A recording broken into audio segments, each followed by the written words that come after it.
Selamat petang, salam sejahtera. Terima kasih karena bersama dengan saya di Nazlin Unity Channel. Saudara-saudara sekalian, ini berita yang kita tunggu-tunggu selepas Anwar Ibrahim telah pun merombak kabinet beliau. Apa yang berlaku selepas itu memang kita nak tunggu-tunggu. Namun demikian, Anwar Ibrahim menyatakan tiada tempoh bulan madu untuk anggota kabinet. Inilah yang kita suka, ini yang kita mahu. Bukannya dilantik berbulan madu pula, bukannya dilantik tak buat kerja pula.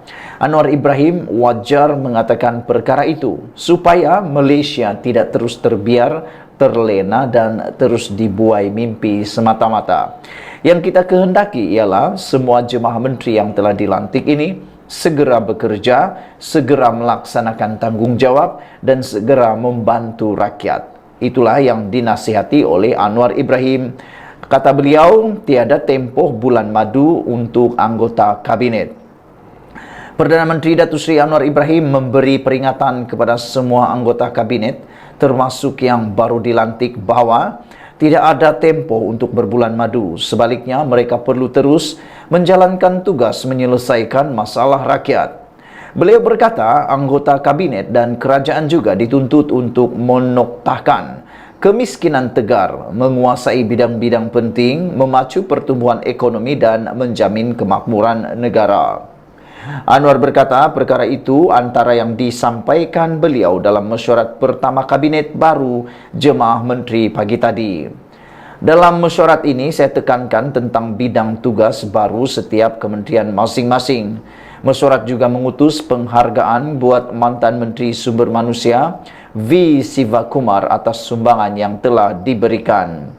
Saya turut menitipkan pesan agar tumpuan dan keutamaan kini mesti lebih terarah dan pantas dalam usaha menterjemah cita dan nurani rakyat, katanya menerusi hantaran di laman Facebooknya hari ini. Mesyuarat itu turut dihadiri ahli-ahli jemaah menteri yang baru, yaitu Menteri Kewangan kedua Datuk Seri Amir Hamzah Azizan, Menteri Pelandaran dan Komoditi Datuk Seri Johari Ghani, Menteri Kesihatan Datuk Seri Dr. Zulkifli Ahmad, Menteri Digital Gobind Singh Dio dan Menteri Sumber Manusia Steven Sim. Semalam Anwar mengumumkan rombakan kabinet yang menyaksikan pelantikan 5 muka baru bagi jawatan menteri dan timbalan menteri. Rombakan kabinet dan penyusunan semula kementerian melibatkan Kementerian Sumber Asli, Alam Sekitar dan Perubahan Iklim yang kini dipecahkan kepada Kementerian Peralihan Tenaga dan Daya Guna Awam serta Kementerian Sumber Asli dan Kelestarian Alam. Kementerian Komunikasi dan Digital pula diasingkan masing-masing kepada Kementerian Digital dan Kementerian Komunikasi.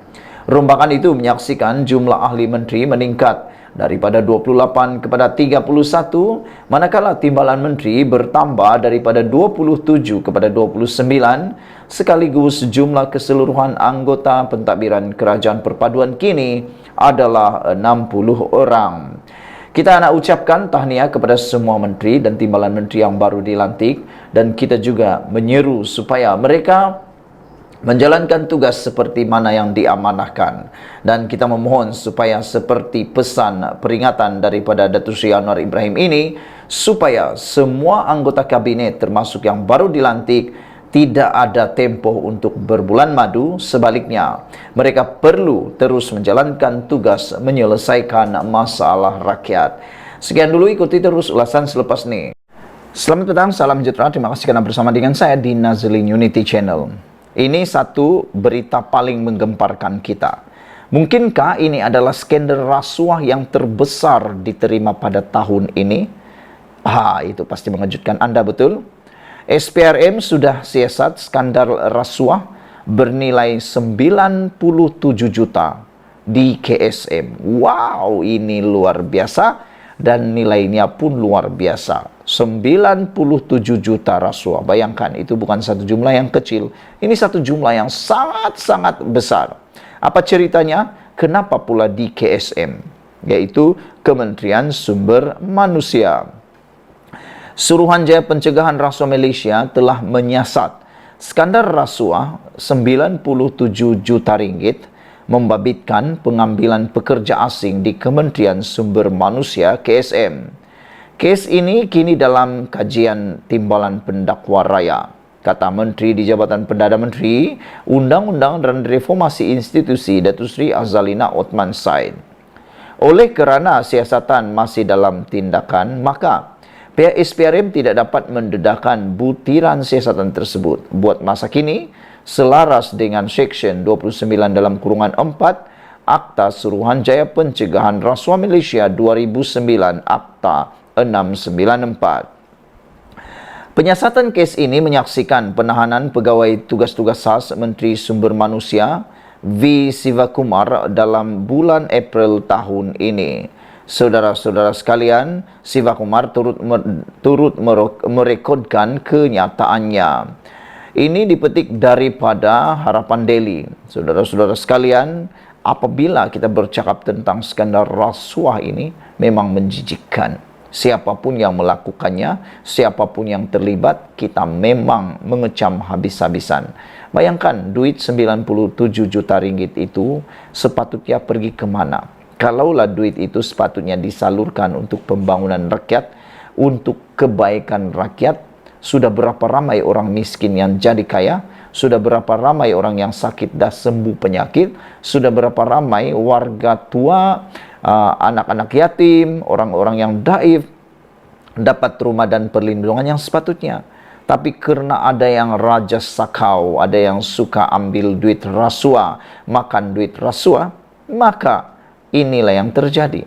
Tapi kita sangat bersyukur kerana belum pun Agong menjadi Perdana Menteri atau belum pun mula menjalankan tugas sebagai Agong, Perdana Menteri pula, Agong menjadi Agong sebelum menjalankan tugas sebelum Agong 2024 nanti. Agong daripada Sultan Johor telah pun menyatakan pendirian bahawa baginda akan buru semua orang yang korup waktu nanti dia jadi Agong. Nah, inilah yang kita suka. Apabila belum pun jadi Agong, sudah dilantik Agong sebenarnya tapi belum menjalankan tugas, baginda telah pun membuatkan lutut para pengsakau, pemakan rasuah, pemberi rasuah bergeletar, takut dan tak tahulah. Jadi kita gembiralah kan, supaya apabila rasuah-rasuah ini dapat dibendung, kita percaya Malaysia akan lebih maju, negara akan lebih makmur, dan yang pastinya rakyatlah yang akan menikmati segala kebaikan dan kemewahan tersebut. Daulat tuanku, daulat tuanku. Kita tak sabar lagi menanti ke bawah dulu yang Maha Mulia yang di-Pertuan Agong menjalankan tugas. Sekian dulu Malaysia kita punya. Kita jaga sama-sama, cintai Malaysiaku. Bye-bye.